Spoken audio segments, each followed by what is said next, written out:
Atenção, vamos entrar no território da irreverência, por isso contém com linguagem direta e temas desafiantes.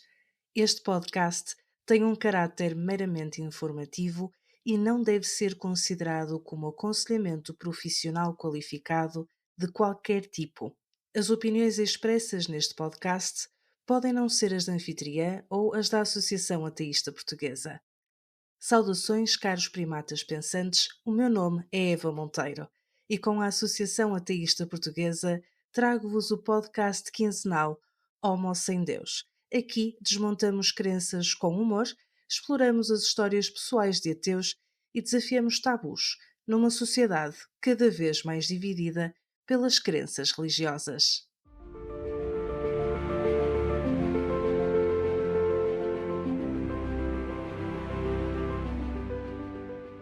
Bom dia, João. Nesta manhã de fevereiro, janeiro acabou e ainda bem que acabou porque foi uma década de mês. Como estás nesta manhã? Olá, bom dia Eva, está tudo bem? Estou animado, pronto para mais uma gravação do nosso podcast. Excelente. Começamos com uma notícia ou curiosidade do mundo religioso, uma reviravolta nas tradições, eventos peculiares, notícias criticáveis e vamos explorando os temas que impactam a nossa sociedade. Por isso, João, o que é que nos trazes hoje e que nos deve preocupar nas notícias do mundo religioso internacional?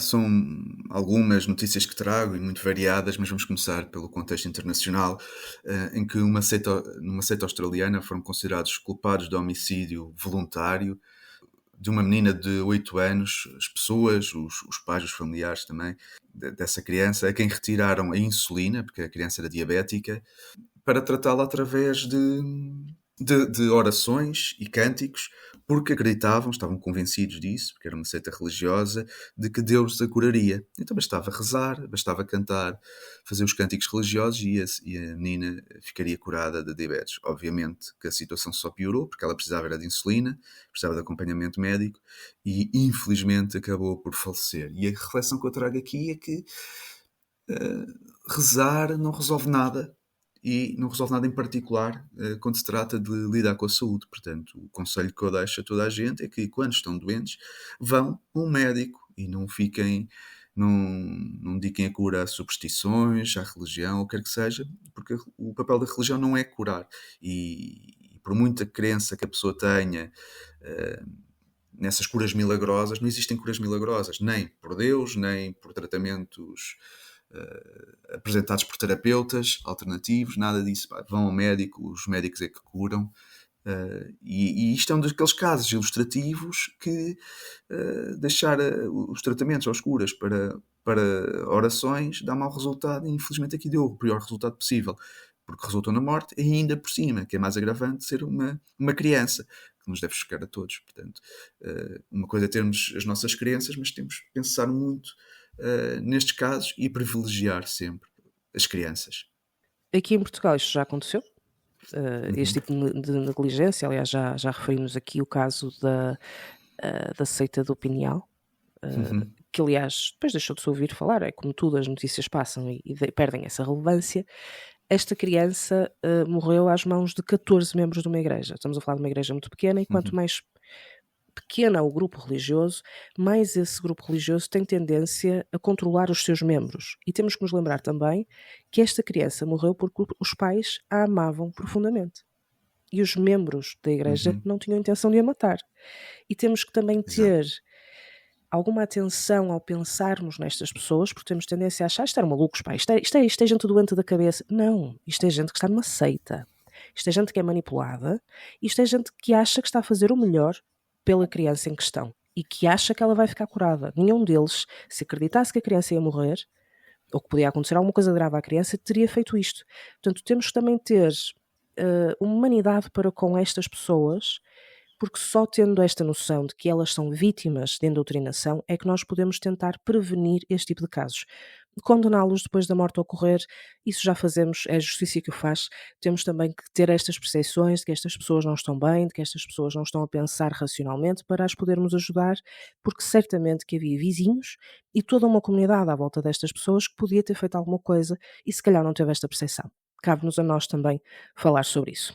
Antes de passar a outra notícia, deixa-me só ter aqui também uma atitude pedagógica ainda sobre este tema, que é para quem está a ouvir pela primeira vez, mencionar aqui 2 ferramentas que nos ajudam a lidar com este tema das seitas. Porque quem já nos vem acompanhar sabe do que é que eu vou falar, mas quem nos está a ouvir pela primeira vez, gostaria de remeter para um podcast que é o Portugal de Culto, que foi produzido e coordenado aqui pela Eva durante algum tempo. Aconselho a ver para perceber o que é ouvir esse podcast, para perceberem as várias seitas, compreenderem as várias seitas que existem, um pouco por todo lado, mas também no nosso país. E em segundo lugar, o livro do António Madaleno, Universo das Seitas Destrutivas, que ajuda também a compreender o funcionamento de uma seita e como sair dela. Porque isto também nos ajuda a prevenir e, por um lado, situações e, por outro lado, a resolver para quem está lá. Passando para outra notícia no contexto internacional, tem a ver com um encontro internacional secreto de bispos em Sintra. Este encontro voltou a ocorrer este ano, mas já acontece desde 2018. Houve ali um hiato durante a pandemia por razões óbvias, em que as pessoas não se podiam deslocar, mas agora voltou já nos últimos anos e este ano voltou também a ter lugar em Sintra. O que é que eu quero dizer sobre esta notícia? 2 coisas. A primeira coisa é que é um encontro secreto, supostamente as pessoas não devem falar, eles explicam, a comunidade explica porquê, quem deu a notícia explica porquê, é que alguns desses bispos vêm de países onde há ditaduras, e é para proteger, supostamente para proteger os intervenientes quando regressam ao seu país, para não haver retaliações de qualquer tipo pelo que foi dito. Isso por um lado. Mas por outro lado, o que eu quero aqui mencionar, uma vez que eu já mencionei isto em outros episódios, como lido academicamente também com o tema da desinformação e teorias da conspiração, o que aconteceu aqui foi que houve pessoas, apesar de haver sigilo sobre o que foi debatido, houve alguns participantes, alguns bispos, que falaram abertamente sobre o que foi ali discutido. Pronto, e isto é um dos argumentos contra as teorias da conspiração. Porquê? Porque quanto maior o grupo, maior a probabilidade de alguém dar com a língua nos dentes. E, portanto, o que é suposto uma teoria da conspiração de não transmitir para fora aquilo que é dito, ou há um conjunto de pessoas que estão a esconder algo da população, e é verdade que há conspirações, mas numa teoria da conspiração as coisas vêm sempre a saber mais cedo ou mais tarde. E neste caso até foi bastante rápido. Portanto, passado umas semanas, uns dias após o evento, já estavam pessoas, os bispos, os participantes, a falar do que lá tinha acontecido. Portanto, isto é também uma atitude pedagógica que queria aqui salientar. Por outro lado, um dos temas abordados foi a divisão da mundividência que esses bispos tinham entre uma preocupação social e uma preocupação liberal, e estou a falar em termos económicos. Portanto, alguns bispos continuam na senda do Papa de que se deve olhar para os pobres, daí ter uma perspectiva social relativamente à sociedade, enquanto outros acham que se deve privilegiar a liberdade, e em política, quando se fala aqui de liberdade económica, e portanto são adeptos do neoliberalismo, tanto que alguns deles são favoráveis ao que se passa na Argentina com o Milei, às políticas do Milei na Argentina. E eu menciono isto porque algumas pessoas, se calhar pela sua ingenuidade ou se calhar pela sua crença, simpatia pela religião cristã católica, acham que a Igreja não se mete na sociedade, portanto que há uma separação na política, na economia, que acham que a política é para os políticos e a Igreja é para os crentes, para a religião. E assim deveria ser, mas não é. E nós sabemos, para quem estuda, para quem estuda a história e para quem está atento a estes fenómenos, percebe que a Igreja tem muita influência e penetra na sociedade, penetra na economia e penetra na política. Daí a importância da laicidade, a defesa da laicidade. E este é um desses exemplos em que eles estão a querer meter-se na parte económica e política e económica. E há esta divisão. Então é preciso nós acompanharmos, estarmos atentos, nós que somos ateus ou agnósticos, estarmos atentos também ao que se passa e às várias ideias defendidas por estes bispos. Olha, eu concordo contigo em relação a não darmos aso às teorias da conspiração. Quando há uma notícia a dizer que ocorreu uma reunião secreta, não há secretismo absolutamente nenhum. Isso era se as pessoas agora descobrissem que nós afinal somos todos uma seita satânica, não é? Olha, já viste que as pessoas descobriam isso? Era complicado. Não venham cá ver, que nós na verdade, somos todos muito satânicos aqui, o pessoal das, das associações ateístas. É ridículo falarmos em reuniões secretas. Uma reunião secreta, se é secreta, não aparece nas notícias. Mas há aqui coisas que convém mencionar. Independentemente da situação ser secreta ou, como os maçons dizem, é só discreta. O que não é discreto é o que é que eles defendem, não é? E há aqui duas coisas interessantes. Ao mesmo tempo estarmos a debater-nos sobre o que dinheiro é que a Igreja tem para pagar às pessoas que foram violadas por padres, e por outro lado fazer-se uma reunião quase secreta de 80 cardeais e bispos católicos do mundo inteiro que pagaram uma absurdidade de 1.041 euros por 4 noites. Cada um. Para isto há dinheiro. Repara. Tem que ser no luxo, não é? Eu aconselhava, se senhores quiserem da próxima vez que a reunião seja secreta, irem para uma pensãozinha pequena, uma coisa baratinha. Ou para os seminários. Para os seminários, então não. Ou para Fátima. Pronto. Mas eles fizeram uma visita à Fátima. Foram No visitar. Final. Agora, visitar, para sim, ficar a dormir tem que ser no luxo, tem que ser no resort. Isto foi que resort? No Penhalonga Resort. Diz-me uma coisa, Presidente. A Associação Ateísta Portuguesa tem dinheiro para pagar uma reunião semi-secreta dos seus membros num resort? Gostava que sim, mas não temos. Também não temos a título pessoal. A maior parte de nós não terá dinheiro para pagar 4 noites, 1.041 euros. Portanto, quando começarmos a organizar eventos sociais e de convívio para a Associação Ateísta Portuguesa, recordem-se deste valor e depois não me digam que é caro. Mas há outras questões aqui que têm menos piada, que é, nós sabemos, como tu dizes, são pessoas que estão ligadas ao liberalismo, e quando eu falo liberalismo, é aquele liberalismo económico, que depois isto transferido para a realidade americana, e estes senhores organizadores são americanos, já estamos a falar de conservadorismo. Sim. E temos aqui pessoas que vêm falar de uma série de questões, não só da questão económica, mas também da questão da família e da taxa de fecundidade que vai baixando. E do facto das pessoas terem mais animais e menos filhos, e que a família está em risco.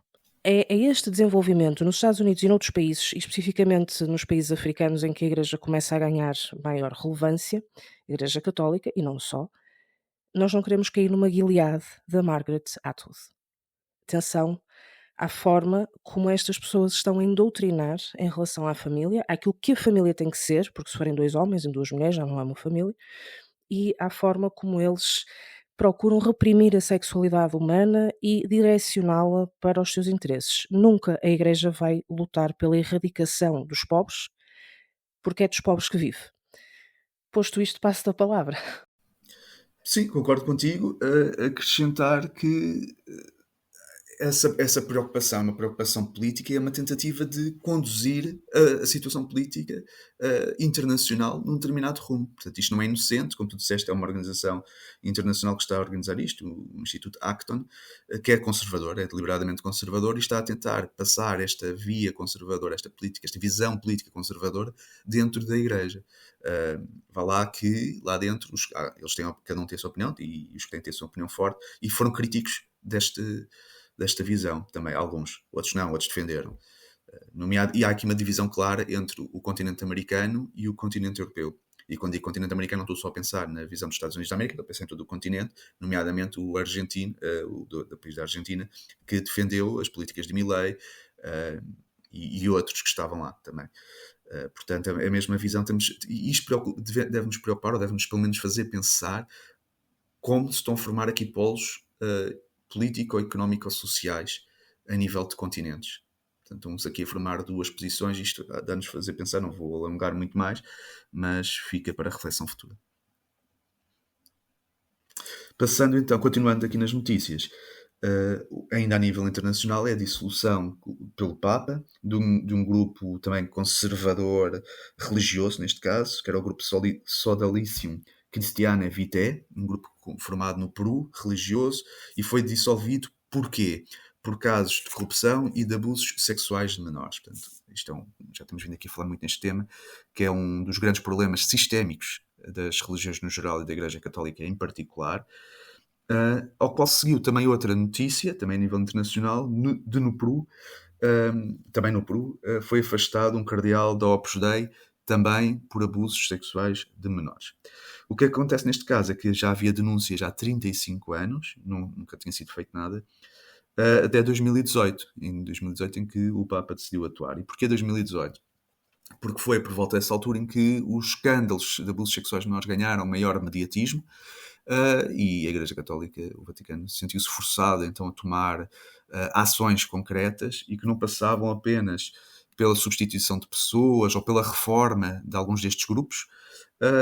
Decidiu ter uma mão mais pesada e agora optou mesmo pela dissolução dos grupos que são católicos. Portanto, a Igreja Católica tem uma responsabilidade, sejam independentemente de alguns destes grupos, como o Opus Dei estar mais à margem do Vaticano, no entanto, não deixa de ser uma prelatura ligada à Igreja Católica. No caso do Opus Dei, a Opus Dei não foi dissolvida, foi o padre que foi afastado, este cardeal da Opus Dei, mas no outro caso da associação que mencionei há bocado, da Sodalissimo Christiane Vitae, essa organização foi dissolvida. Isso, por um lado, vejo isto com bons olhos, uma mão pesada da instituição central estará a atuar. Por outro lado, é reflexo da inação e do ocultamento durante décadas, séculos. E voltar a chamar, aproveito este momento para chamar a atenção que isto continua a acontecer também com outras religiões, mesmo cristãs. Portanto, isto não é apenas exclusivo da Igreja Católica, apesar de ser um problema sistémico da Igreja Católica. A Opus Dei é uma organização muito independente em relação ao Vaticano. E sempre foi, desde a sua fundação, desde a sua gênese, que teve esse objetivo. E é uma organização que se move pela ideia de que podemos e devemos ser obedientes a Deus no nosso dia a dia enquanto cidadãos comuns. E utilizaram essa ideia para colocar os seus membros, que não são sacerdotes, a grande maioria deles, em lugares de poder dentro de empresas e dentro mesmo do emprego público. Ora, a Opus Dei tem um poderio que o Vaticano não consegue combater. Para o ter combatido teria que ter sido antes. E houve papas que estiveram muito simpáticos às causas da Opus Dei e neste momento ela já saiu de controle. Esta obra de Deus saiu de controle há muito tempo. E aquilo que vai continuar a acontecer é que tu vais ver grupos religiosos a serem extintos e a serem substituídos por outros. A extinção destes grupos não está a resolver o problema porque há outras forças por trás. A Opus Dei normalmente cria subgrupos que legalmente são independentes da Opus Dei, mesmo para movimentar dinheiro. E depois nunca mais chegas à Opus Dei. Portanto, é preciso ter isso em consideração. E hoje eu sei que nos traz um livro diferente, mas eu deixo aqui a recomendação para quem quiser saber mais sobre este assunto. Há um livro, não existe em português, é em inglês, chamado Opus, The Cult of Dark Money, Human Trafficking and Right-Wing Conspiracy Inside the Catholic Church. É do Gareth Gore e é lido pelo autor. É interessante para quem quiser saber mais sobre a Opus Dei. Agora, também relacionado, porque a questão que nós levantamos sempre aqui é que os casos de abuso sexual dentro da Igreja não são uma coisa do passado, são uma coisa do presente e que se prevê que continuem no futuro. Deixa-me mostrar-te aqui um excerto interessante. Temos 9 pedidos, quanto eu saiba, de indemnização. Não foram dirigidos a mim, foram dirigidos à Comissão Diocesana do Porto, ou então chegaram à Comissão Diocesana do Porto por intermédio do Grupo Vita. Tudo isto, que não depende de nós, depende de comissões técnicas e que estão a ser estudadas, demoram o seu tempo. E nós gostávamos que fosse tudo da noite para o dia, mas infelizmente não tem sido. O problema está resolvido? Não. Nós vamos conseguir resolvê-lo na totalidade? Não. Agora, hoje estamos melhor que no passado e o que eu desejo é que, com a velocidade possível, se possam encerrar os processos, principalmente os processos das compensações. E deste segmento vamos passar já a um próximo para percebermos e para que nos comentares se realmente hoje estamos melhor. Vamos ouvir este caso que é atual. É acusado de ter exibido os genitais a 3 irmãos menores quando estavam numa praia na Póvoa de Varzim. Os crimes remontam a 2015. O padre foi reconhecido pela mãe dos menores quando assumiu 3 paróquias em Guimarães e foi denunciado à Arquidiocese de Braga e à Polícia Judiciária, que assumiu a investigação e que chegou a deter o padre por posse de arma ilegal. E este foi o caso do padre Albino Meireles, de Terras de Bouro, que chamava de meu fofinho e meu menino, o menor com quem mantinha uma relação sexual. Portanto, vemos aqui que estes casos não são do passado e não estamos melhor agora do que estávamos antes, certo?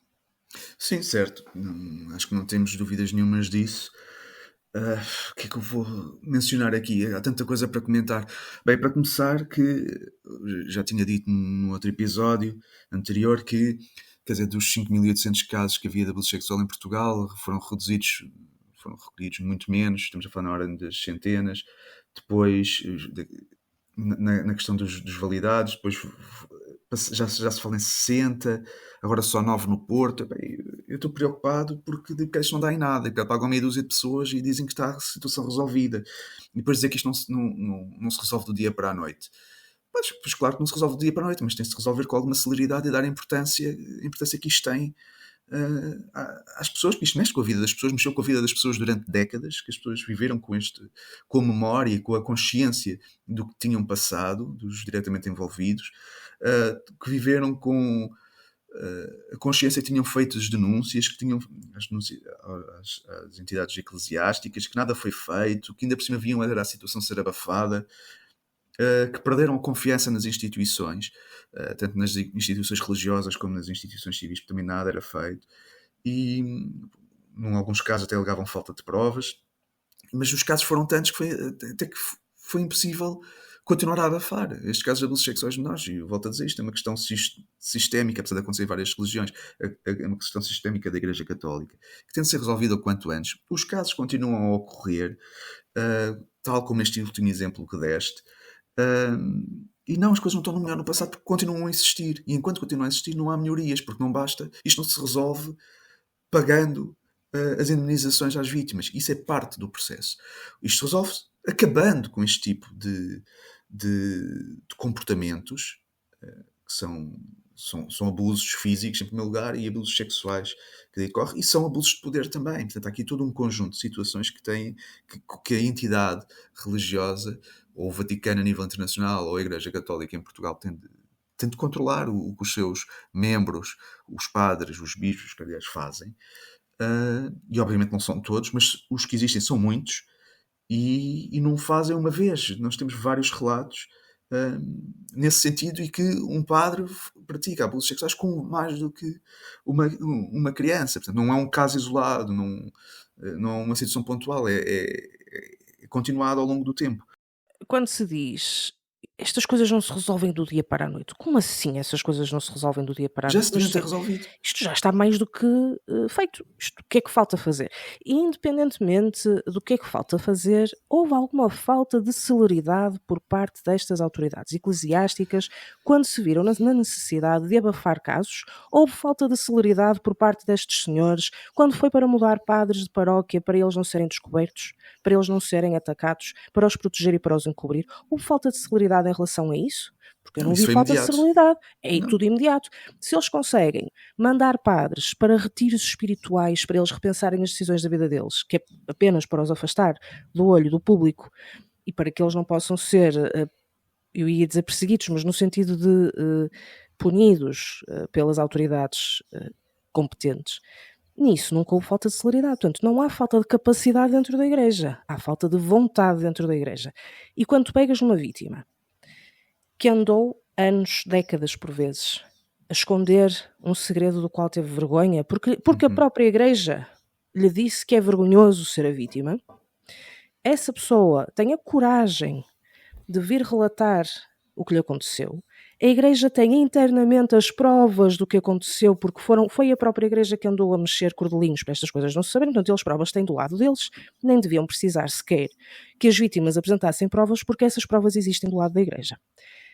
E a pessoa depois é forçada a contar e recontar tudo aquilo que lhe aconteceu, muitas coisas que a pessoa ainda não tem capacidade para dizer, não teve apoio psicológico anterior, não teve um psiquiatra, um psicólogo a acompanhar para que a pessoa depois estivesse numa boa posição mentalmente para poder enfrentar a situação. O que é que vai acontecer a essas pessoas? De 4.000 passa-se para 80 e de 80 passa-se para 8, por isso é que isto está a demorar tanto tempo, porque eles não querem pagar. E querem reduzir ao máximo o número de pessoas que vão até ao fim deste processo. Sim, isto, claro. na justiça, creio que seria apelidado de medidas dilatórias. Pois, mas é isso que eu receio, é isso que vai acontecer. Tenho muita pena, lamento pelas vítimas, por quem passou por tudo isto. Não tenho outro sentimento que não o de empatia e de solidariedade por quem passou por estas situações no passado, ou seja, de abusos, e por quem está a passar por isto agora, por todo este processo, que isto sim é um autêntico calvário, é um purgatório que eles estão a passar, quase. Enfim, bem, mas isto continua, não fica por aqui, porque o Arquidiocese de Braga, da Igreja Católica, vai abrir um processo a um padre que confessou relações sexuais com adolescentes entre 2016 e 2018. Mais uma vez, não foi um caso isolado, foi continuado ao longo do tempo com mais do que uma pessoa. Existe um processo. Agora, este processo é dentro da Igreja, mas felizmente, que é uma das coisas que eu tenho criticado, é que estas coisas são julgadas pelos tribunais eclesiásticos, mas quando deveriam ser também julgados em tribunais civis. Neste caso, felizmente, já está aberto também um processo num tribunal civil, mas por crime de pornografia de menores e posse de arma proibida. E porquê não de abuso sexual de menores? Porque o jovem não apresentou queixa. Não havendo queixa para ser apresentado, e o jovem está no seu direito, atenção. Pode não querer, pode ter medo de retaliações, pode lá ter as suas razões, ou não quer reviver esta situação outra vez, como estavas a mencionar. Há de haver várias razões pelas quais o adolescente não quis apresentar acusação. E, portanto, a questão do abuso sexual de menores, apesar de sabermos que ele existiu, até porque o padre o confessou para a Igreja Católica, portanto há uma confissão própria, não vai ser analisado pelo Tribunal Civil, mas o crime de pornografia de menores, ou seja, tinha imagens no seu computador, existe, mas o que me faz também, isto já nos deve fazer pensar, quer dizer, são tão moralistas, a Igreja Católica é tão moralista, os padres são tão moralistas, colocam peso de culpa em cima dos crentes por razões menores e que não têm interesse nenhum, mas agora não se compadecem de ter este tipo de imagens no seu material informático, isso por um lado, e por outro lado, posso dar arma proibida. Por que raio é que um padre tem uma arma proibida? Queres que te diga porquê? Diz, para se defender. Porque sabe que anda a violar crianças. Ora, Para se defender. vá lá. E poderíamos dizer, ok, vamos passar para outra notícia, mas não, porque estes casos continuam. Há um outro caso, um padre, agora com 53 anos, também acusado pelo Ministério Público, portanto, mais uma vez, as autoridades civis, felizmente e finalmente a atuarem, acusado pelo Ministério Público de 18 crimes de abuso de menores.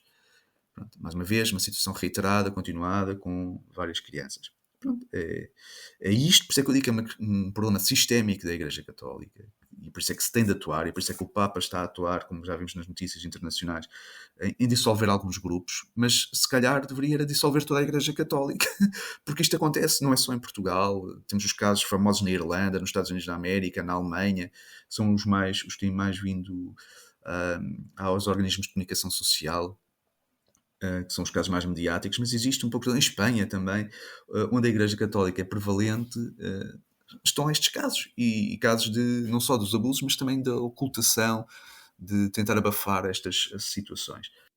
Aliás, já num episódio, não vai há muito tempo, mencionaste os acordos que a Igreja está a fazer com certos países em que está a celebrar concordatas, em que Sim. deixa logo desde o início claro que não se responsabiliza por este tipo de casos. Ora, porquê? Sim. Porquê? É porque sabe que eles vão continuar a existir. Sim, Agora, nunca quem está no poder abdica do poder. Quem está no Vaticano vai continuar na sua cama de penas, a dormir confortavelmente em pilhas de ouro. O problema está nos crentes que continuam a dar dinheiro à Igreja, que continuam a acreditar na palavra destas pessoas e que continuam a permitir que a Igreja funcione e exerça a sua influência na sociedade. Esse é que é o grande problema. As pessoas, por mais que acreditem em Deus, e nós temos que aceitar que as pessoas acreditam em Deus, é aquele brinquedo com o qual as pessoas não deixam de brincar, tudo bem, querem acreditar em Deus, pá, por mim também há quem acredita em fadas e unicórnios e espíritos e está tudo bem. Isso não vos obriga a estar numa instituição, a estarem ligados a uma instituição. A crença é uma coisa, a prática religiosa é outra. Se realmente acreditam em Deus e se realmente seguem aquilo que entendem ser os ensinamentos de Cristo, então, para serem honestos, têm que se revoltar contra a Igreja. Os próprios crentes, não somos nós que estamos fora da Igreja, nós sempre estivemos revoltados. Quem está dentro da Igreja e continua a permitir que isto aconteça e não se revolta contra a própria instituição, esses são os verdadeiros culpados e os responsáveis por esta situação. Também. Mas os principais responsáveis acima disso ainda são os próprios que cometem estes crimes. Com certeza. E os próprios padres que não cometem crimes também se deveriam revoltar, indignar e pedir ações imediatas. à própria hierarquia superior para evitar que estas situações ocorressem. E não é só desviar ou mudar de localidade os padres que cometem os crimes, é afastá-los mesmo da prática, porque numa profissão, quando há má prática, quando há exercício de má prática, a pessoa é afastada, pode perder a carteira profissional, se for o caso, etc. Aqui também, casos estes deviam sair da Igreja, do exercício em funções, não só porque E denunciados e publicamente. ser denunciados publicamente e civilmente às autoridades, à polícia, ao Ministério Público, o que for. Têm esse dever moral. Se todas as instituições Não têm dever tenho moral dever de fazer moral isso, porque Deus perdoou. E aí é que está a grande questão. pronto. Mas pode ter tido o perdão religioso, mas não tem o perdão civil. A nível civil tem de ser feita a justiça. E a justiça é ir aos tribunais. E depois são os tribunais que decidem o que é que se vai fazer. Aí já não nos compete a nós. Bem, mas há outras notícias também a nível nacional. Nomeadamente da Câmara de Lisboa, que diz que não faz sentido apoiar a construção da mesquita nem outros templos. O Ana Coreta Correia, que é do CDS-PP, portanto o Partido Democrata Cristão, disse que não faz sentido apoiar a construção de mesquitas. Isto também nos deve fazer pensar, será que ele diz isto porque são templos de outras religiões? Se fosse um templo cristão, ele diria a mesma coisa ou não? A minha posição, e acho que é a nossa aqui na Associação Ateísta no geral, é que, uma vez que defendemos a laicidade, defendemos que as instituições públicas, as autarquias, não devem financiar nenhum templo religioso. Que devem ser as comunidades religiosas a financiar os seus templos, os seus edifícios, a recuperação. Eu depois aqui abro uma exceção na recuperação dos edifícios, com os edifícios históricos, antigos, pessoalmente desde que grandes depois não sejam sés, assim, utilizados, a meu ver, para fins a religiosos, prática religiosa. Portanto, sim. fazeres a Com essa reconstrução de uma ressalva, igreja sim, do século sim. XV é uma Claro. coisa de valor Claro. cultural, desde que não seja utilizado para fins religiosos. Sim. É um monumento. Sim. E se é um monumento, é as pessoas isso. podem ir lá gravar vídeos dentro, está bem?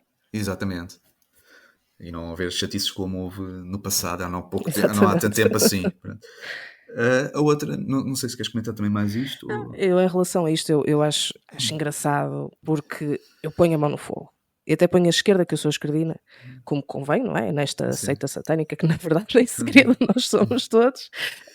Eu ponho a minha mão esquerda no fogo que este senhor, que é do CDS-PP, estaria perfeitamente disponível a financiar, se fosse o que fosse que viesse da Igreja Católica.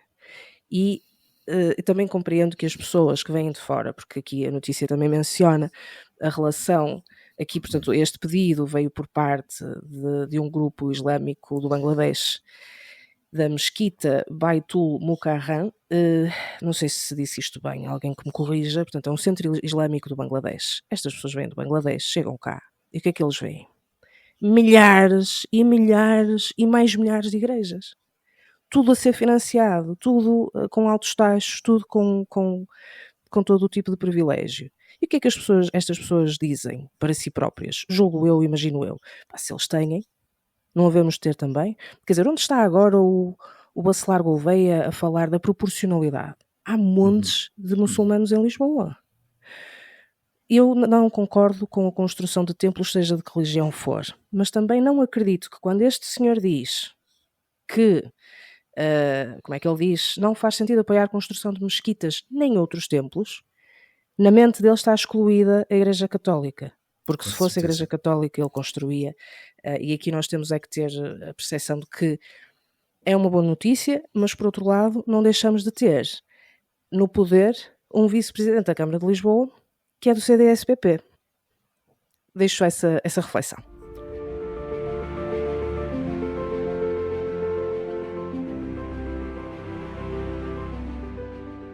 Queridos primatas pensantes, se estão a gostar deste episódio, sigam-nos nas redes sociais da Associação Ateísta Portuguesa para mais conteúdos exclusivos.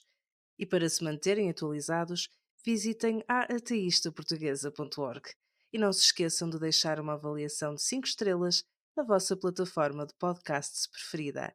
Ajudem-nos a chegar a mais ouvintes.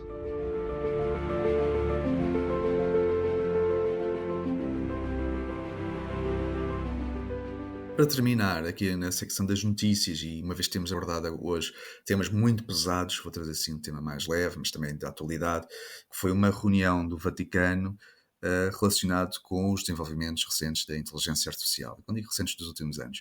E a Igreja Católica está muito preocupada com o potencial de desinformação que advém da inteligência artificial. É verdade que há esse risco, mas não deixa de ser aqui um bocadinho irónico esta preocupação. Eu vou transmitir a minha opinião, mas também gostava de saber a tua opinião sobre o tema, porque mesmo na notícia ilustrativa, o que acontece, as imagens que ilustravam a notícia tinham imagens do Papa alteradas, o Papa a beijar uma mulher, o Papa com roupas muito modernas, chocantes para os crentes, para os católicos mais conservadores, ou seja, a inteligência artificial poderia ser usada para adulterar imagens, mas neste caso viradas para a religião, viradas para o Papa. No entanto, não vi uma coisa, que é a aplicação tanto da cibertecnologia, por um lado, como também da inteligência artificial, que está a ser usada para promover, para fazer proselitismo religioso católico e para atrair pessoas para a igreja, porque isso também está a ser utilizado, quer dizer, criticam a desinformação, mas não dizem que estão a usar essas ferramentas também para atrair mais crentes. E eu sei disso porque recebo bastante publicidade nas redes sociais, no Facebook em particular, posts que são colocados em grupos, portanto eles infiltram-se em grupos, e eles, membros da Igreja Cristã, infiltram-se em grupos e fazem promoção deste tipo de ideias com recurso à tecnologia, à cibertecnologia e à inteligência artificial. As imagens são criadas com inteligência artificial, com santinhos, com pessoas muito pias, para... Com Jesus a abraçar cães. Com Jesus, exatamente. Pronto, todo o tipo. Mas isso para eles não é problema. Mas, para mim também não. Fazer imagens adulteradas do Papa, pronto. O que é que tens a dizer sobre este tema também? Eu, por acaso, agora estavas a falar nisto, eu lembrei-me no nosso grupo do WhatsApp da Associação Ateísta Portuguesa, nós até discutimos isto, que é um evento que decorreu, ou irá decorrer na Universidade Católica, na Faculdade de Teologia, Jornadas de Teologia 2025, Ciberteologia, Inteligência Artificial, Desafios Antropológicos, Éticos e Teológicos. Como nós, aliás, já discutimos no nosso grupo do WhatsApp, e isto, já agora, a taxa de inscrição foram 40 euros, até nem é caro. Eu não lhe chamaria ciberteologia, chamar-lhe-ia ciberproselitismo, porque no fundo aqui é perceber como é que podem utilizar estas ferramentas para o proselitismo que nós já estamos habituados. Aquilo que eu acho, sinceramente, é que estão apenas preocupados com que outra entidade faça aquilo que já fazem há 2000 anos. É esse o grande problema da Igreja Católica. É que, enquanto que durante 2000 anos a Igreja Católica espalhou fake news, agora está-se a ver confrontada com fake news geradas por inteligência artificial. A inteligência artificial é uma ferramenta, não é um Deus, e eles próprios utilizam-na, como tu dizes muito bem. O Papa da Igreja Católica indica o problema. Não sugere nenhum tipo de solução. Porque soluções normalmente vêm da ciência, vêm do humanismo, não vêm da religião. A religião é o status quo, que é inalterável e imortal. Eu sugiro, da minha parte, ao contrário do que o Papa faz, não sugere coisa nenhuma, a não ser que nos amemos todos uns aos outros, especialmente aos padres que cometem crimes. Eu sugiro que as empresas que utilizam a inteligência artificial para substituir trabalhadores, que é uma das coisas que o Papa critica, comecem a ser taxados.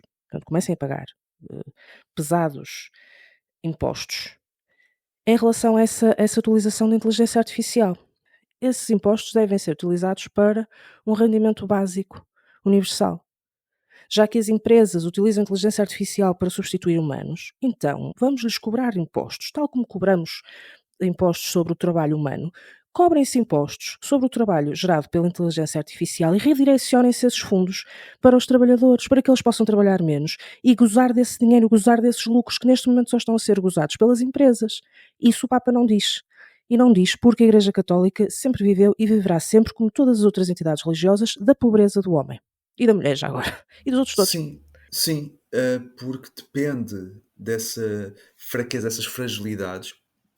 Depende porque usa essas pessoas para lhes dar apoio e as pessoas ficam cativas desse apoio, por um lado porque ficam agradecidas, por outro lado porque ficam dependentes, gera-se aqui uma questão de dependência, ou o facto de ficarem agradecidas faz com que não critiquem, porque já foram ajudadas no passado, que não tenham uma atitude crítica, porque já foram ajudadas no passado, e tornam-se dependentes. E a Igreja Católica e as religiões no geral, sim, beneficiam com isso. não é? Beneficiam do estatuto, beneficiam dessa ausência de crítica, não deixa de ser um bocadinho quase como corrupção. Deram ajuda no passado e agora fazem o favor de não criticarem. E pronto, eu acho que o caminho deveria ser de solidariedade, dar ferramentas às pessoas para as pessoas não dependerem de instituições, pronto, e Pois, poderem a atuar questão está aí. livremente. Tu, se tiveres um salário que é suficiente para pagares a tua renda ou a casa que estás a pagar ao banco, que é suficiente para comeres bem, educares os teus filhos se os tiveres e teres uma vida confortável, tu és uma pessoa independente. Agora, se tu vives com um salário mínimo, tens 3 filhos, não tens como lhes dar de comer e a igreja te dá umas esmolas, tu passas a estar dependente da igreja. E aí, esta situação vai sempre ser cíclica. A pessoa depois está dependente da igreja, não vai dizer mal. Não é? E olha, eu não sei até que ponto, isto é perfeitamente tirado da cabeça e da imaginação, mas não sei até que ponto é que não haverá para aí muita família que vive em situações de dependência em relação a instituições religiosas, da Igreja Católica ou outras, porque há muitas, e todas elas têm este tipo de problemas, cujos filhos estão a ser abusados, assediados, mas os pais não podem fazer nada, porque é dali que vem a comida. Porque senão perdem. Exatamente. Portanto, tínhamos essa Enfim. percepção, e em relação ao Papa, espero que um dia, não vai acontecer, mas pode ser que um dia se lembre de ganhar vergonha na cara e deixar de fazer este tipo de, não sei, de filosofias da patacoada, em que só revela o seu medo de ser substituído. Vamos passar então ao livro deste mês. E que obra nos trazes desta vez? Bom, eu já falei no passado aqui noutros episódios do livro do Christopher Hitchens, do Deus Não É Grande, mas hoje vou falar à mesma do Christopher Hitchens, mas trago um outro livro. Este livro chama-se Mortalidade e foi publicado pela Dom Quixote.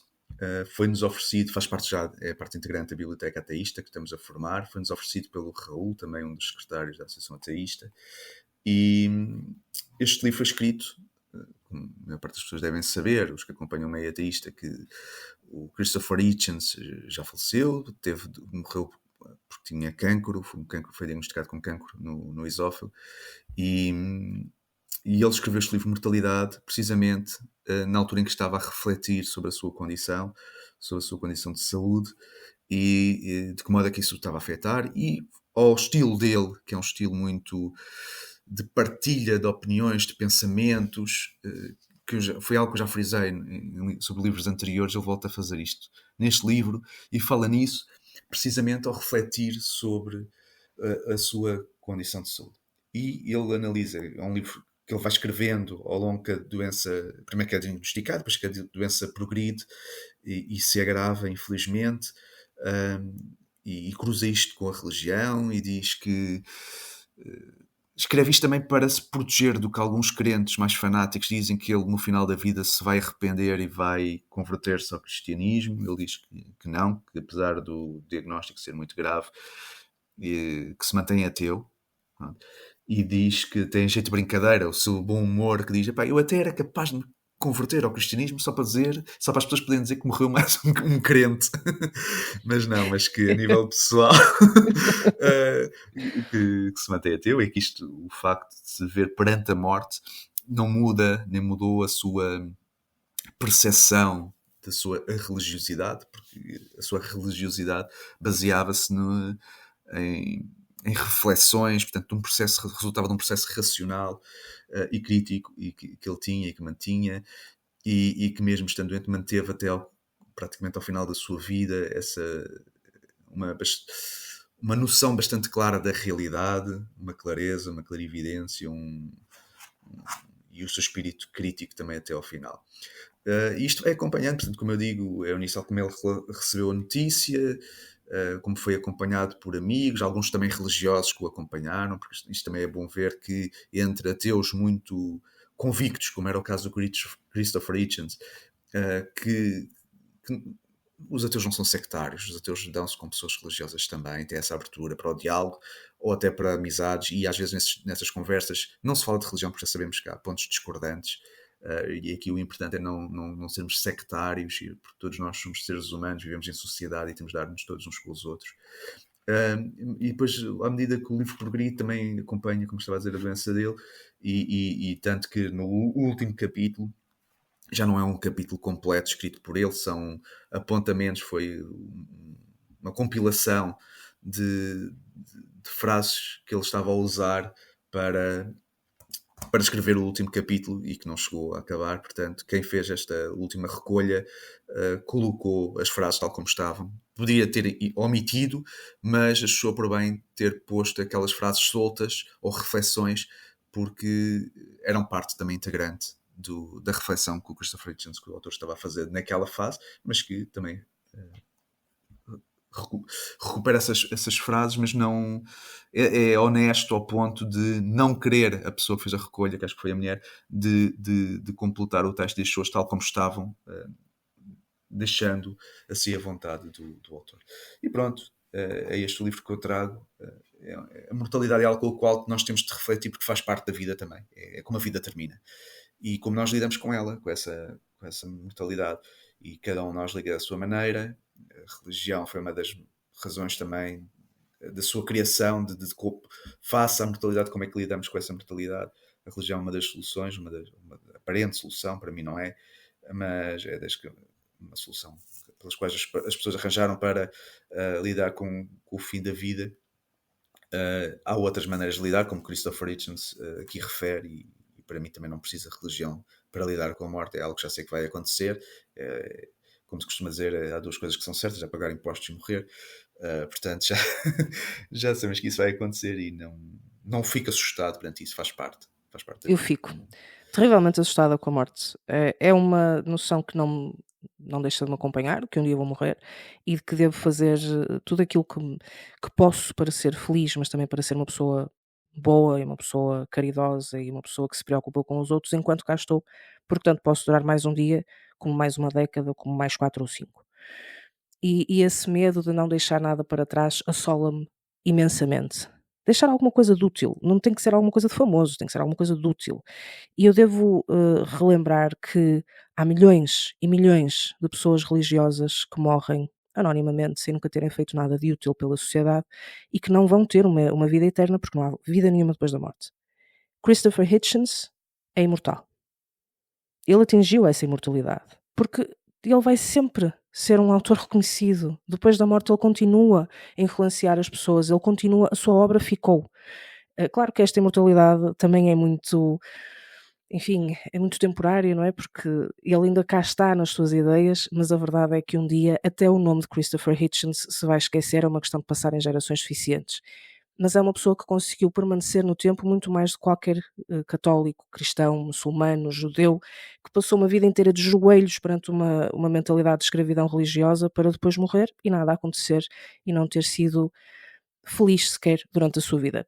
Christopher Hitchens foi feliz durante a sua vida, tanto é que não é por acaso que o cancro dele foi no esófago, é porque ele bebia como um cavalo e fumava como uma égua. Portanto, saudoso Christopher Hitchens, ao menos foi da forma como queria ir. Eu queria só deixar-te também aqui uma recomendação, não de um livro, mas uma recomendação de um documentário em minissérie que saiu agora há pouco tempo e que já está disponível na Max, para quem quiser ver, e se calhar vou-te mostrar aqui uma parte do trailer, ele é muito curto, e isto vem a propósito de termos falado do Opus Dei. Bien. Despertarte cada mañana, en cuanto suena el despertador, te tienes que levantar y punto. Minuto heroico, ducha de agua fría. Yo tenía que formar parte del Opus Dei. A mis 14 años, creo que me deslumbro. A mí me interesan las personas que no tienen tiempo. Es muy difícil entender la manipulación. Tu no desconfies de l'Opus Dei, jamás. És una pressió que sents al teu voltant, òbviament. Los vagos no los quiero para nada aquí. Y entonces empieza la exigencia. Hay una serie de normas. ¿Por qué no empiezas rezando 5 minutitos cada día? Mientras rezabas la oración, te golpeabas con las disciplinas. Yo recuerdo meterme en la ducha y llorar. Funciona muy parecido a una relación de maltrato o a una relación tóxica. But at that point, I was already prepared to die. Hay gente que se suicida y ellos lo saben. A la justicia se pide cárcel a las personas que hicieron esto. Salí de clase, cogí el tren y me fui. ¿A dónde te fuiste?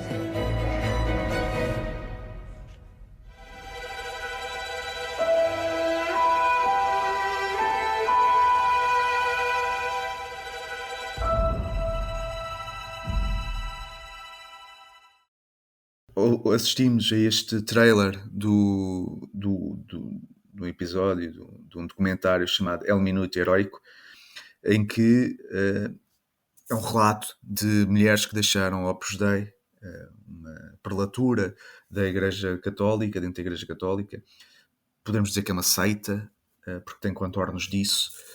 E só com base no trailer, depois vou querer ver o documentário com atenção, se calhar depois podemos comentar num outro episódio, mas há aqui coisas que a gente já sabe do Opus Dei, que é uma organização de subserviência perante a organização, em particular de crianças e mulheres, e de muitas orações, perde-se muito tempo em orações, e não é por acaso, porque ao estarem a orar não estão a refletir, não estão a pôr em causa, não estão a questionar, de uma obediência rígida, uma obediência hierárquica, uma obediência também com recurso a penalizações através de castigos corporais, como o uso de silício, e o que se vê aqui é que são mulheres que saem, que transmitem a sua opinião e que dizem que não há espaço para questionar a instituição e que comparam a sua vivência na Opus Dei a uma relação abusiva, a uma relação tóxica. E tal como uma relação abusiva, as pessoas têm dificuldade, primeiro, em perceber que estão numa relação abusiva ou tóxica, e depois têm dificuldade em sair. Não é fácil. Não é fácil porque se sentem sozinhas, não é fácil porque acham que vão ser julgadas, porque vão ficar isoladas socialmente. Isto tudo tal como numa seita, quando estão numa seita e querem sair. E tem uma camada financeira. Portanto, estão dependentes. Tem uma camada financeira. Não, é que a questão das mulheres, a questão das mulheres é paradigmática, porque as pessoas são recrutadas, a maior parte, as mais socialmente frágeis, em crianças ainda, porque ou são colocadas em escolas ou em centros de ATLs, digamos assim, onde ficam a fazer atividades para saírem dos males da sociedade, para não andarem metidos em problemas logo quando crianças, são encaminhadas para aqueles serviços, mas são encaminhadas para lá, mas são educadas ou reeducados essas crianças, os rapazes com uma determinada finalidade, as raparigas com outra. Portanto, há aqui uma separação de género, há uma separação também a nível de atividades. As crianças, as raparigas são educadas desde logo para servirem, e depois quando são desincentivadas... Os homens. A servir os homens, obviamente. São desincentivadas a estudar, e é permitido que estudem só algumas disciplinas, nomeadamente aquelas que são adequadas para servir. Portanto, não podem seguir medicina, mas podem seguir assistência social. Lá está, para ter uma postura caritativa. Nem todas podem estudar ensino superior, aliás, são incentivadas a estudar ensino superior, mas as que vão estudar é só para essas atividades, para exercerem no futuro atividades de subserviência, mais uma vez, e de servir a organização. E, portanto... Lá está, José Maria Escrivá, o fundador do Opus Dei, inicialmente não queria admitir mulheres no Opus Dei. Depois foi forçado a isso, pelas circunstâncias em que se viu, teve mesmo que as receber. Mas qual foi a intenção de José Maria Escrivá ao ir buscar mulheres? Não foi buscar mulheres a uma classe social alta. Não. Ia buscar mulheres em famílias paupérrimas, de forma a que as pudesse manipular, de forma a que as pudesse inserir quase que numa escravidão para servir os homens. Há uma segregação de sexos nas casas onde eles vivem, portanto, de um lado mulheres, do outro lado homens, e durante muito tempo, não sei se ainda é o caso, mas a pessoa responsável pela ala feminina só falava com a pessoa responsável pela ala masculina por carta, que era para nem sequer conseguirem falar uns com os outros. Portanto, uma segregação imensa, em que os homens tinham que sair da casa para as mulheres entrarem e irem limpar, porque, como é evidente, as mulheres só serviam para isso. É esta organização que muito mais tarde depois vai para os Estados Unidos controlar políticos. Eu ainda não vi o documentário, ele saiu hoje, está no Max, saiu hoje à data da gravação do episódio, está no Max. Havemos de, no próximo episódio, talvez, fazermos um comentário depois de vermos o documentário, mas aconselho que o vejam e espero que o possam fazer, porque de facto deverá, eu suponho que traga à luz estas histórias destas mulheres que na verdade são vítimas, creio eu, e vamos verificar isso, de tráfico humano dentro de mais uma instituição da Igreja Católica. Entretanto, podemos passar àquilo que nós andamos aqui a fazer. O que é que nós andamos aqui a fazer na Associação Ateísta Portuguesa, João? Andamos aqui a cumprir a nossa missão de divulgar o ateísmo e de torná-lo aceitável, fazer com que as pessoas o reconheçam como uma filosofia de vida prática e combater os preconceitos que existem ainda na sociedade relativamente ao autismo. E como é que temos feito isso? Bem, recentemente, ainda no último fim de semana, antes desta gravação, tivemos a nossa Assembleia Geral da Associação Ateísta, onde prestamos contas aos nossos associados do que é que temos vindo a fazer. Foram um conjunto de atividades bastante alargado. Como eu disse nessa Assembleia e já disse também aqui no nosso podcast, este ano que passou, 2024, foi um ano de grande dinamismo de atividades e que vão continuar para este ano, aliás, até vão aumentar. E foi isso que apresentámos. O relatório de atividades e contas, a nível financeiro também estamos bem. Não estamos tão bem como a Igreja Católica, infelizmente. Gostaríamos de ter rios de dinheiro como a Igreja Católica tem, como as religiões têm. Nem como a Opus Dei. Sim, ou como a Opus Dei, mas não, infelizmente não é essa a nossa realidade. Mas temos gerido bem o nosso dinheiro através de cotas e donativos. Infelizmente ou felizmente, porque também é sinal que não temos que explorar ninguém, Sim. nem que nos aproveitar de ninguém para obtermos dinheiro. Temos o suficiente para manter a associação a funcionar. Exato. E no fundo é isso que é preciso. O Sim. resto, só desejamos é que cada um dos nossos associados fique muito rico às suas custas. Exatamente, não cobramos o dízimo a ninguém e queremos é que as pessoas poupem o dinheiro e invistam de modo a ter uma melhor qualidade de vida possível, e nós não queremos viver à conta dos nossos associados, queremos é que eles vivam bem. Depois, recentemente estivemos a convite numa reunião latino-americana, porque os nossos colegas de luta latino-americanos têm estado a organizar-se. Já falámos aqui da organização brasileira de ateus e agnósticos, do movimento Ateus e Agnósticos do Brasil, que está a ser coordenada pelo Marcos Cavalcanti, e que tem desenvolvido um bom trabalho também de organização interna no Brasil, que é um país imenso e que tem diferentes organizações e que estão-se a organizar entre elas. Isso por um lado, mas também noutros países latino-americanos, em que está a haver também essa tentativa de organização internacional, e nós tivemos a convite a assistir a essa reunião, transmitimos os nossos cumprimentos, e é bom poder acompanhar esses desenvolvimentos naquele continente do sul da América, mas que também querem expandir-se para a zona central e também a América do Norte no futuro breve. Portanto, o ateísmo internacional está bem e recomenda-se. Depois, queria falar de mais atividades nossas que temos vindo a desenvolver. Continuamos no desenvolvimento da organização das tertúlias, nas conversas informais sobre temas específicos, e no mês passado, em janeiro, portanto, fizemos a nossa primeira iniciativa de uma espécie de book club, um clube de leitura, que foi chamado Antídoto, que foi sobre a análise de um texto de Mark Twain, A Mosca, mas vamos continuar com estas iniciativas. Para começar, dia 22 de fevereiro, vamos ter a nossa tertúlia, cujo tema vai ser dedicado ao como comunicar o ateísmo a familiares religiosos. Não sei se queres, Eva, falar um bocadinho deste tema.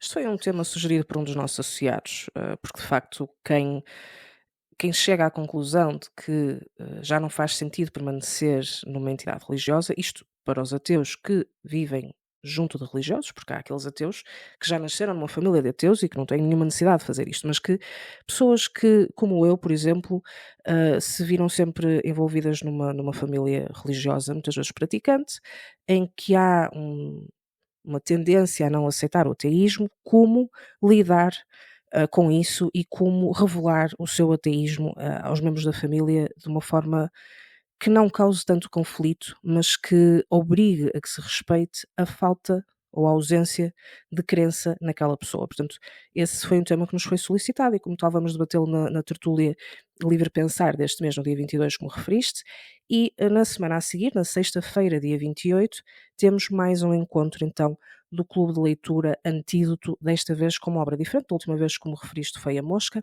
e desta vez vamos passar para um tema se calhar um bocadinho mais conturbado, que é o capítulo 11, portanto é só um excerto, é o capítulo 11 do livro Fátima Desmascarada, de João Ilharco, e esta iniciativa está a cargo do João Sequeira, que está à frente da iniciativa, acompanhado pelo Gabriel Coelho, do Quarteto dos Três Ateus, Miguel e Gabriel, assim como do João Nascimento, que inclusivamente foi responsável por fazer a tradução para português do texto do mês passado. Portanto, estes 3 associados estão responsáveis por este projeto e vão fazer então a segunda sessão online na última sexta-feira deste mês, no próximo dia 28, às 10 da noite, e as inscrições continuam abertas. Sim, eu aproveito a deixa para sugerir a quem nos está a acompanhar e queira participar que se inscreva, seja nestas sessões, seja em sessões futuras, porque são conversas informais bastante interessantes e é uma oportunidade para debatermos ideias e,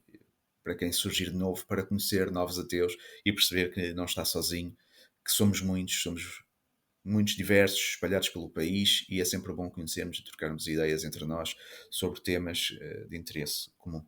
Caros ouvintes, caros primatas pensantes, não se esqueçam que está sempre disponível a opção de nos enviarem uma mensagem de voz, uma mensagem escrita, que nós teremos todo o gosto de referir aqui nos nossos episódios de Crónica Mensal. Até lá, continuaremos a auscultar as vossas opiniões também no nosso grupo do WhatsApp e deixo-vos o convite para participarem num grupo público do WhatsApp.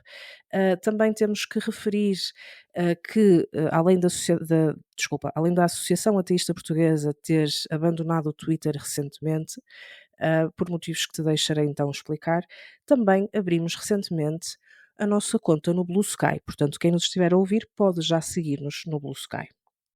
Sim, nós abandonámos o Twitter porque fizemos uma análise de custo-benefício do tempo que estávamos a dedicar a essa rede social e ao benefício que estamos a tirar daí. Sendo o Twitter uma ferramenta de comunicação, percebemos que não estamos a ter grandes interações nessa rede social, ao contrário de outras, como por exemplo o Facebook ou o Instagram, onde estamos muito ativos, e no Blue Sky, onde acredito que vamos também ter bastante atividade, até pelo que já consegui acompanhar portanto, nós temos conta no Blue Sky há uma semana, mais ou menos, há uns dias ainda, mas já temos bastante mais interações do que estamos a ter no Twitter, e essa foi a principal razão para deixarmos de usar essa rede social. Depois também houve a questão das alterações a nível de ambiente e a nível de regras no Twitter, depois do Elon Musk ter tomado conta daquela rede social, tornou-se uma rede tóxica. E nós temos princípios, a nossa associação tem princípios e valores, nomeadamente os do humanismo, e achamos que uma rede social que promove o ódio e as teorias da conspiração vão contra os nossos princípios e valores, e foi uma razão secundária para deixarmos essa rede social. No entanto, não apagamos a conta, colocámos foi o cadeado. Quem já nos seguia pode continuar a ler os posts, até para mantermos registro para memória futura, registro histórico. E com o cadeado, quer dizer que a decisão pode ser reversível no futuro se as condições mudarem, e portanto outra direção, se o quiser, pode alterar essa decisão, e parece uma decisão bastante ponderada da nossa parte face à realidade atual. Isso por um lado, e portanto reforço também aqui o que a Eva disse, que estamos no Blue Sky, que é uma nova rede social. Sigam-nos também por aí e continuem-nos a seguir também no Facebook e no Instagram, onde também continuamos bastante ativos. Para quem é mais adepto de outro tipo de redes mais descentralizadas, eu de vez em quando vou postando também algumas coisas no Mastodon, apesar de não termos uma conta oficial lá e não estar ainda previsto virmos a ter, mas eu vou lá partilhando também algumas notícias, alguns desenvolvimentos da nossa associação. Portanto, quem é mais já dessas redes sociais também pode nos acompanhar no Mastodon. E gostaria também de dizer outra coisa. Já que estamos a aproximar do final deste episódio do podcast, agradecer à Eva mais uma vez a produção desta iniciativa e destas gravações, e transmitir publicamente também o que aconteceu ainda na Assembleia Geral, em que foi apresentada uma proposta de louvor ao trabalho que a Eva desenvolveu ao longo do ano passado e que foi aprovada por unanimidade e com aclamação. Portanto, todos os associados reconheceram o valor da Eva, e reflete-se nisto. Eu acho que é bom, eu já te disse, quando o trabalho é bem feito, tem de ser reconhecido, não é depois de morrermos coisas, ei, aquela pessoa é muito boa, não, tem de ser em vida e ainda durante o exercício de funções. E eu gostei muito de ver que toda a gente ter reconhecido, que obviamente já sabia que sim, mas não só o voto de louvor ter sido aprovado, mas ter sido aclamado por todos os presentes. Obrigada. Aproveito para agradecer. Na altura acho que fiquei assim um bocadinho abananada, porque confesso que não li o documento louvor. E depois acabei por ficar um bocadinho admirada, porque no fundo eu só estou a fazer aquilo que me compete fazer e aquilo que me propus a fazer, e acho que devemos dedicar-nos às causas que nos dizem alguma coisa, e neste caso a Associação Ateísta Portuguesa é a minha causa principal, e aquilo que eu puder fazer por esta associação, por esta comunidade no geral, falo-ei e com muito gosto. E também aproveito para referir que a Associação Ateísta Portuguesa não está aqui apenas pelos associados, estamos sempre de braços abertos aos ateus da comunidade portuguesa de ateus que não estejam associados. Estamos aqui por todos, somos humanistas, somos seculares e continuaremos a trabalhar nesse sentido. João, obrigada pela tua presença novamente na Crónica Mensal de Fevereiro. Cá nos vemos na Crónica Mensal de Março, a ver se desta vez param com as notícias dos padres a serem acusados deste tipo de crimes. Não prevejo que isso acontecerá, mas obrigada e até ao próximo mês. Até ao próximo mês.